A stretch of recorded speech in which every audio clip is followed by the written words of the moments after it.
Adobe InDesign has many different ways to navigate a document. The first way would be the Zoom tool. Simply hitting the letter Z for Zoom on your keyboard will jump you there. And with the Zoom tool, I can click once on an individual spot to zoom in. You'll also notice the zoom level up here in the application bar.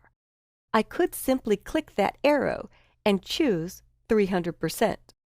You'll notice you could zoom all the way to 4,000% or as small as 5%. 5 would be super tiny in this case. And if you go to your View menu, you could choose Fit Page in Window for single-page documents. Or this document is a spread, 2 facing pages. So I could choose Fit Spread in Window to see both. This is an 11-inch page, wide, cut in half, so we've got something that can fold. To zoom in, I was clicking once. If I'd like to zoom out, there's a couple different ways to do that. You could hold down Option or Alt, and when I do that, you'll notice the magnifying glass tool changes to a minus. So holding down Option or Alt and clicking zooms out. Or you could choose View Zoom Out or View Zoom In. You'll also notice there are shortcuts. I love shortcuts, so I'm more likely to hit Command plus on the Mac a few times to zoom in, or Command minus a few times to zoom out. On Windows, Control plus a few times to zoom in, Control minus a few times to zoom out. And I can use Command 0 or Control 0 to fit page in window. That works in Photoshop, Illustrator, InDesign, Acrobat. I actually even programmed that to work in Flash by assigning a keyboard shortcut through its keyboard shortcut feature. But let's choose View Fit Spread in Window, and if you're curious about this symbol, on the Mac that would be Option Command 0, or on the PC Control Alt 0. So I can use that instead. Sometimes to learn shortcuts, I'll go look at what they are and hit them. That way I start to commit them to memory. But feel free to use your magnifying glass tool. Feel free to use the zoom level menu up here, or feel free to use View, Zoom In, and Zoom Out. One last way to zoom. With your magnifying glass tool, if I want to see the graphic better next to Noe Valley, I can click and drag surrounding the object, starting at the upper left corner. And when I let go, I've zoomed exactly there. To zoom in closer just to the graphic, again I'll start at the upper left corner and click and drag, and this is called a marquee zoom. I'm marqueeing or surrounding the area I'd like to zoom in on, and InDesign zooms exactly there. I could even see that I'm at 1600%. I'll go back to View, Fit Spread in Window, and a few other important navigation tips. I'm going to go back to my selection tool, which is the primary tool I stay on for moving objects around or navigating my document. And I'll click once on the Word Pages to expand the Pages panel. I'll stretch the Pages panel so I could see all 7 pages in this document. In fact, the cover has a letter numbering system. B and C for the back side and the front side of the folding cover. If I double-click on D, a double-click will switch me to this second spread, which this is a D page, but since we're printing an actual number on the pages, they started the real page 1 where you'd flip open inside this folding book at number 1. And this little triangle is the indicator that a section start has happened or custom numbering has happened. So as I look at this book, I can double-click on a page, left or right, to go to that page, or double-click directly on the number to bring the spread into view. That's similar to Fit Spread in Window under your View menu.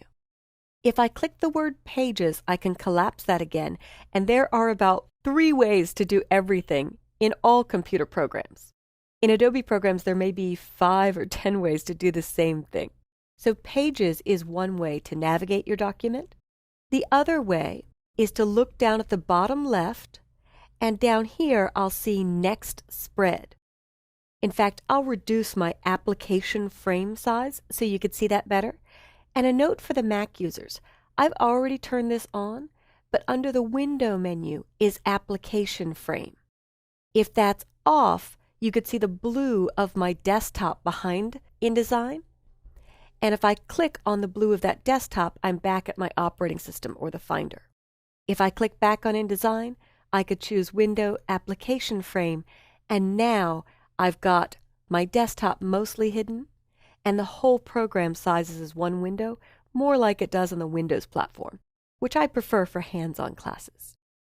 But if I move over this arrow, Next Spread jumps me to the next pages, and then on the left side I have Previous Spread. At the far left I have First Spread. Go to the first page in the document. And at the far right I have Last Spread. If you're doing a document with single pages, this will say first page or last page. But when doing a document with facing pages, you'll see the word spread where page would be.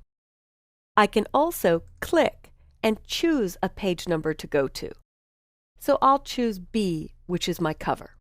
And I could highlight the letter there by clicking and dragging or double-clicking on the letter and typing the number 4 and hitting Return or Enter. And that jumps me to pages 4 and 5. Finally, since I love shortcuts, I always remember Jump to Page.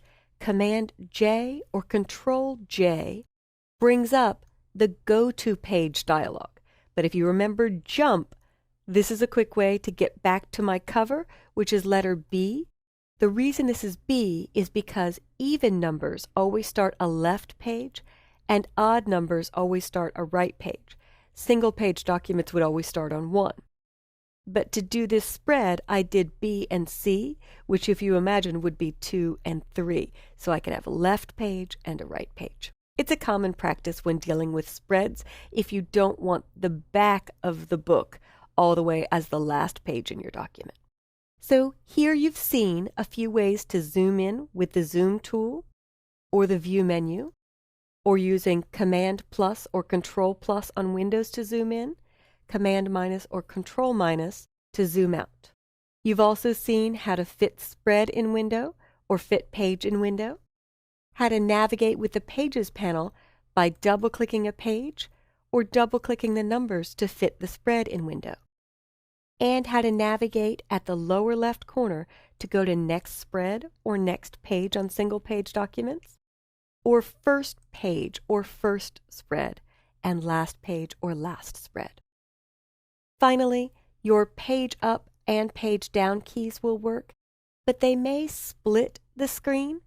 So a little power user trick to keep the spread centered as you hit Page Up or Page Down, if you have a Page Up or Page Down key on an extended keyboard, a full keyboard with a numeric keypad, a trick to keep the spread centered is hold down your Option or Alt keys as you hit Page Up or Page Down. So now I hit Alt Page Down or Option Page Down, Alt Page Up or Option Page Up. Keeps your spread centered if you'd like to use those keys. Take some time on this document to practice with the magnifying glass tool, your View menu, your Pages panel, or navigating pages down here in the lower left.